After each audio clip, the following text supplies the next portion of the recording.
Mencintai Tuhan, berhenti menghakimi, dan menjadi berkat. Dengan saya Eri Aryani di program Living for Christ Indonesia.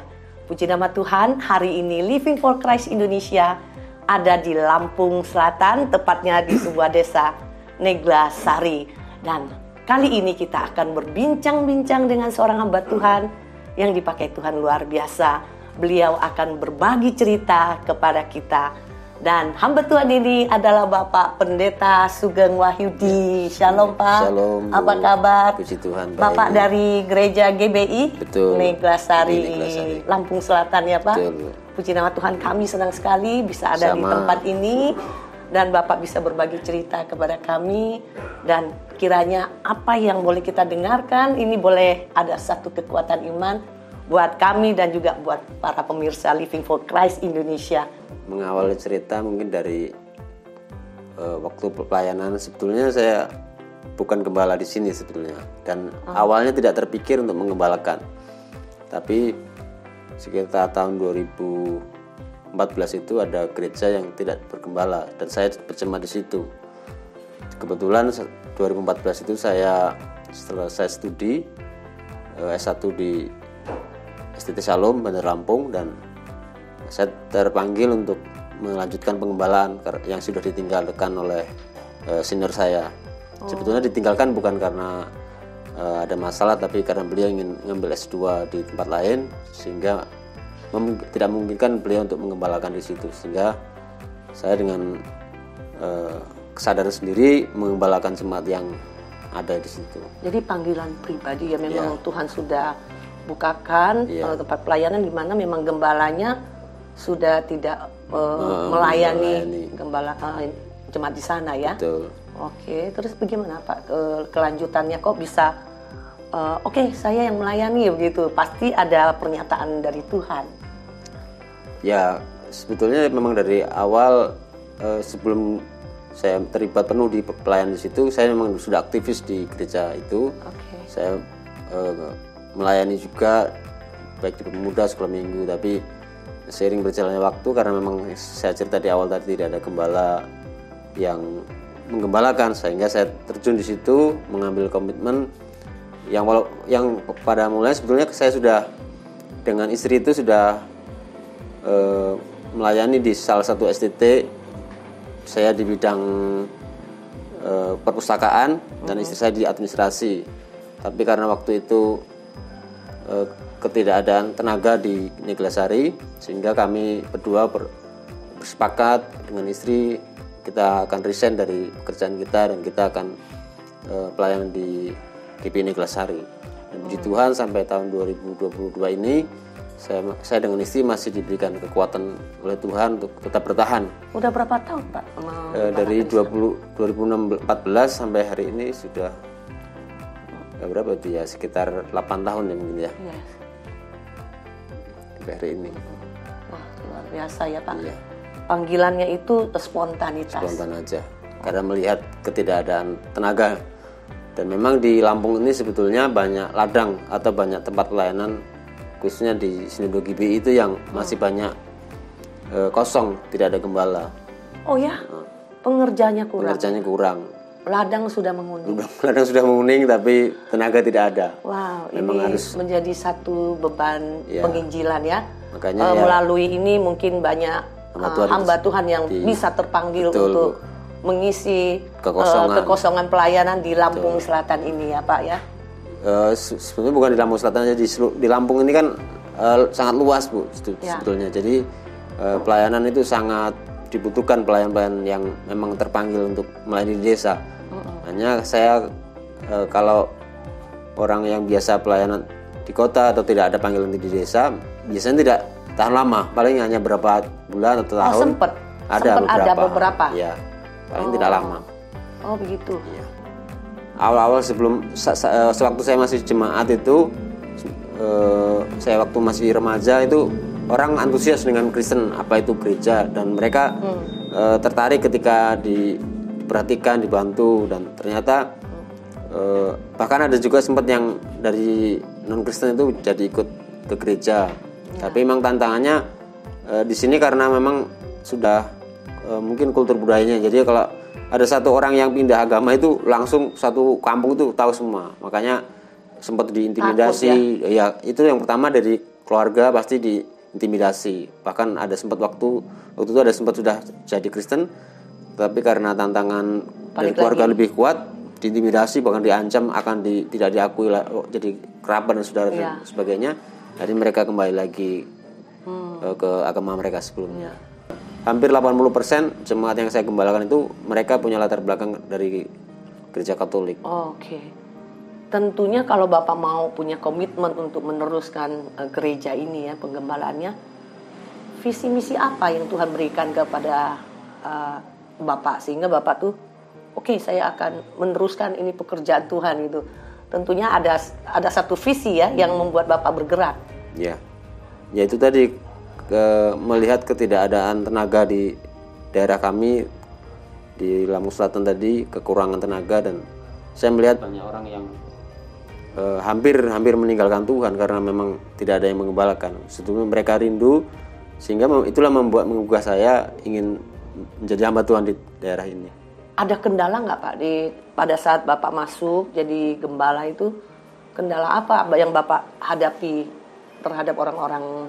Tantangan itu ada datang dari dalam, ada juga dari luar. Kalau dari dalam itu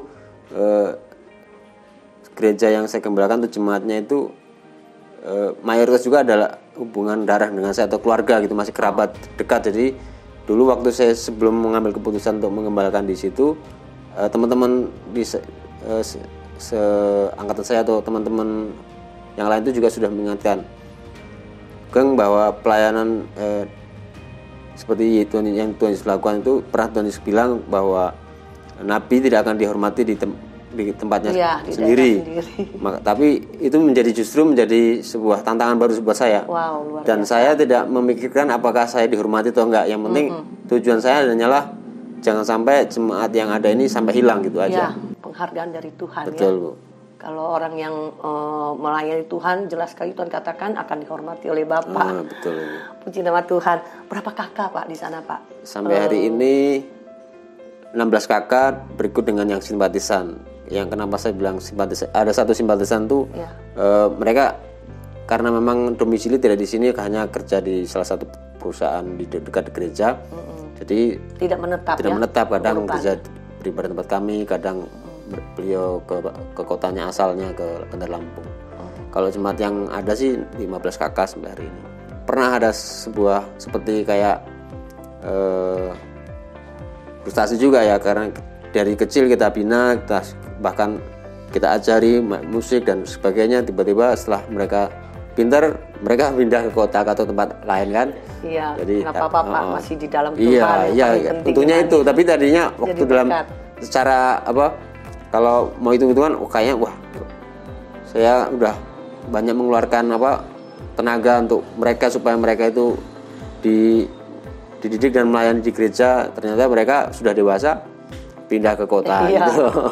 Bapak bagiannya menabur. Betul. Kata Tuhan. Nanti ada yang menumbuhkan, ada yang menyiram, ya itu bagiannya masing-masing. Puji Tuhan. Bapak pernah nggak mengalami itu mukjizat bersama dengan Tuhan? Ya, mukjizat yang luar biasa itu tak terlupakan, yang mungkin bisa disaksikan di tempat ini. Setiap hari menurut saya itu mukjizat sih. Amin. Jadi kayak misalkan waktu lalu itu saya rindu untuk membuat peternakan sapi, karena di desa ini kalau kita pelayanan di desa tidak punya penghasilan, kalau ngandelin persembahan aja nggak akan cukup untuk ekonomi kita. Iya. Sehingga saya pengen punya misi pengen punya mimpi, pengen punya ternak sapi, dan saya coba sharing kepada teman-teman yang sepertinya bisa mendukung, ternyata nggak bisa. Bahkan sesama anak Tuhan saya sharing, hanya banyak pertanyaan ini itu dan nggak pernah ada yang deal gitu ya. Tiba-tiba suatu saat ada orang Bani Kedar itu datang, mereka ini dapat uang kaget dari gusuran tol dan bingung mau taruh di mana. Karena ditaruh di saudaranya, dia nggak percaya dengan saudaranya, ditaruh di bank, dia malas urusan di bank. Akhirnya dia datang ke rumah, nggak tahu kenapa motivasinya, tiba-tiba dia datang menitipkan uang itu ke saya dan nilainya tidak kecil. Bisa saya bikin untuk usaha saya memulai usaha itu. Jadi dia titip dengan jangka waktu yang tidak ditentukan dan sampai hari ini puji Tuhan ternak itu masih ada. Masih luar biasa.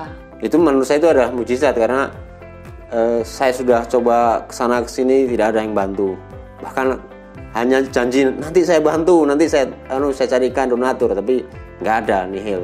Tapi Tuhan justru kirim orang yang tidak pernah saya kira, orang yang bukan anak Tuhan, nggak kenal sebelumnya, tapi dia tahu saya gitu, dia tahu saya dan percaya, ya? dia percaya menitipkan uang, mengelola modal awal. Jadi itulah yang salah satu menjadi pendukung buat pelayanan di tempat ini, karena kalau seperti saya cerita, kalau hamba Tuhan di Lampung atau di daerah kebanyakan ya untuk ekonomi memang relatif sulit kalau hanya mengandalkan persembahan bisa dihitung seminggu ibadah hanya 4 kali, sebulan 4 kali. Jemaat juga apa pekerjaannya paling rata-rata buruh tani, ya pedagang keliling. Ya.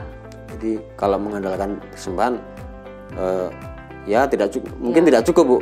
Jadi Pak Pendeta Sugeng sekarang ini punya side bisnis ya, selain pelayanan juga ada usaha ternak sapi ya? Iya, ternak sapi. Karena kalau hanya berdoa saja ya, kita sudah berdoa setiap hari berdoa tapi kalau kita nggak ada action, bekerja dan berusaha. Bahkan selain itu mujizat itu saya juga sempat mengawali pelayanan itu ada waktu saya selesai khotbah saya turun mimbar. Jemaat yang nyeletuk gini, kami itu sudah bukan hanya pengen dikasih makan rohani saja, tapi juga makanan jasmani. Nah dari situ saya pikir apa ini visi ini pasti visi dari Tuhan ini. Jemaat yang ngomong ini bukan sembarangan. Akhirnya dengan ternyata jemaat itu nggak hanya mau dikhotbahin saja, tapi mereka juga pengen dikasih cari usaha apa dimodalin dan ternyata setelah saya sharing dengan jemaat, memang mereka kesulitan modal usaha. Nah 2014 itu kami perintis itu mengumpul sejumlah uang 50.000 satu orang dikumpulkan dan jadi koperasi, dan hari ini dari 11 jemaat yang mau jadi anggota koperasi itu sekarang sudah 200 orang lebih, itu pun dari lingkungan justru yang mereka ikut gabung. Jadi itu salah satu juga saya pikir ini juga cara Tuhan untuk bisa memberkati orang. Jangan hanya kamu diberkati atau hanya ngomong kamu supaya diberkati, tapi kita nggak ada action, nggak ada tindakan. Makanya dengan itu saya pikir kita bisa memberkati orang itu bisa dengan cara yang nggak harus duit kita, ngumpulin duit mereka bisa ternyata. Amin. Gitu. Ternyata betul ya, kita bisa menjadi berkat bukan hanya rohani tetapi secara jasmani harus holistik, Bu. Holistik, jadi keseluruhannya nggak bisa cuman bicara ngomong berkat tapi nggak ada action, nggak ada tindakan. Nah, kerinduan Bapak yang paling dalam yang sampai hari ini belum tercapai, mungkin kedepannya itu pelayanan yang seperti apa yang Bapak inginkan gitu loh. Ya, memang di desa itu kalau mikir bangunan, saya sampai hari ini belum, itu yang masih jadi mimpi saya, Bu. Jadi saya melayani di GB itu sudah hampir 8 tahun, tapi gedung gereja belum punya, kami masih pinjam punya gereja lain. Dan sewa kah? Enggak, gereja itu hamba Tuhan ini memberikan free, bebas dipakai, silakan pakai dengan batas tidak ditentukan, hanya tetap kepemilikan kami tidak punya. Dan gereja jemaat juga mereka rindu pengen punya gedung sendiri. Dan suatu saat itu menjadi mimpi saya, dan saya mengajari mereka untuk menabung. Jadi dari persembahan itu tidak dikelola dihabis-habiskan tiap bulan untuk keperluan, tapi disisihkan, ditabung di koperasi dari kas gereja itu. Jadi koperasi bendahara gereja itu tidak pegang uang sebetulnya. Mereka hanya ngitung, setelah ngitung nanti di akhir bulan ditabung. Luar biasa. Dan mimpi saya di 2 tahun atau 3 tahun ke depan bisa bangun, membeli dan membangun itu mimpinya, Bu. Tapi percaya, kembali kepada Tuhan. Iya, percaya ya. Iya. Puji nama Tuhan. Terima kasih Pak sudah Ibu menginspirasi kita bahwa bukan hanya memberikan makanan rohani, tetapi juga jasmani, mungkin memberikan cara untuk bisa mendapatkan penghasilan, pekerjaan. Puji nama Tuhan. Terima kasih Pak Sama-sama. Pendeta Sugeng sudah berbagi cerita buat Living for Christ Indonesia. Tuhan Yesus memberkati pelayanan Bapak, usaha Bapak semuanya Amin. berhasil dalam nama Tuhan Yesus. Amin. Amin. Puji nama Tuhan.